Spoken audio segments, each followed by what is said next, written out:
সম্মানিত মুসলমান ভাই বোনেরা আমার, আসসালামু আলাইকুম রহমতুল্লাহি বারাকাতু। মহান রব্বুল আলামিন তিনি অজু করে অজুর শেষে এই দোয়াটি পাঠ করতেন।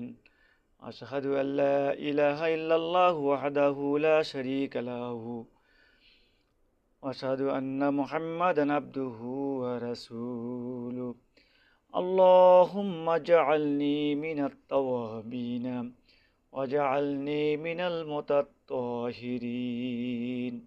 অন্য বর্ণনা আছে এই দোয়াটি তিনি আকাশের দিকে তাকিয়ে পাঠ করতেন।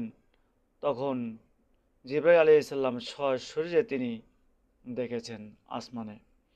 এটা একটা বর্ণনায় পাওয়া যায়, তো বর্ণনাটা সঠিক সহি বলতে এখনও প্রমাণিত হয়নি, কিন্তু দোয়াটা খুবই গুরুত্বপূর্ণ এবং ইম্পর্টেন্ট।